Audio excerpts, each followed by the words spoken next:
Hello, hello po mga kalasang Pinoy. Isa na naman pong katakam-takam at napakasarap na recipe ang isi-share namin sa inyo. This time, we will cook ginataang sitaw at kalabasa with hipon. First, painitin ang kawali at ilagay ang karne. Halo-haloin ng konti para hindi magdikit-dikit. Yan ang konting tubig. Yan ang tubig. At hintayin konting tubig lang, mga half a cup. Pakuluin hanggang maging golden brown like this. Then dyan na sa mantika, igigisa natin ang luya. Malalaking hiwa ng luyang ginamit natin dito. Tapos, isusunod natin ang bawang. Until it's golden brown. Napakabango po. At this point, pwede na natin ilagay ang sibuyas. So, antayin lang natin yan na maging translucent. Sana naaamoy nyo. Napakabango po. So, halu-haluin lang ng ganyan. Then we will add the hipon. Mga ilang piraso lang po yan. Siguro mga 12 piraso lang po. Ang hipon po napakadaling maluto. In a few minutes, mag-change na yan ng color.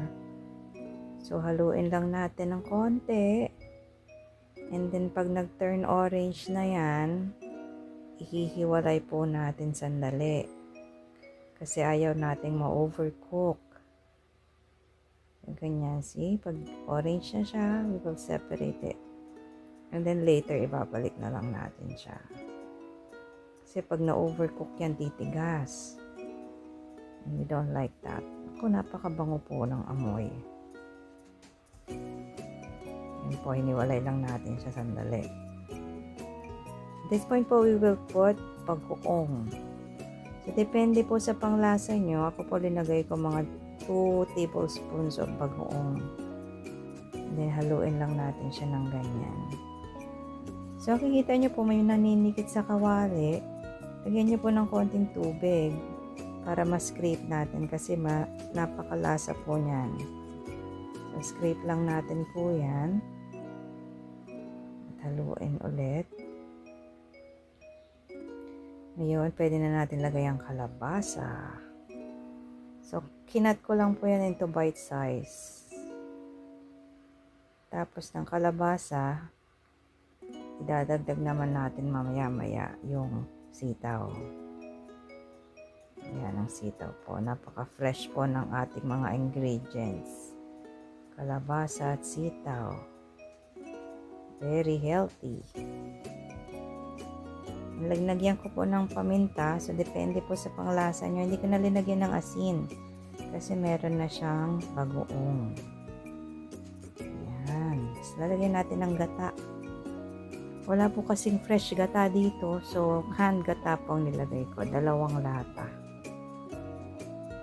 Ayan po. Napakabango. Ayan. Haluin lang po natin yan. And then we will let it simmer. Napakaganda po ng itsura. Yan po, kumukulo na. Malapit na pong maluto. So, you can test it with a fork. Pag tender na yung kalabasa, pwede nating ibalik ang shrimp. Ayan. Sige, tingnan nyo naman po sa itsura lang talagang mapapatakam ka. Napakasarap po ang itsura. At syempre, ang lasa din.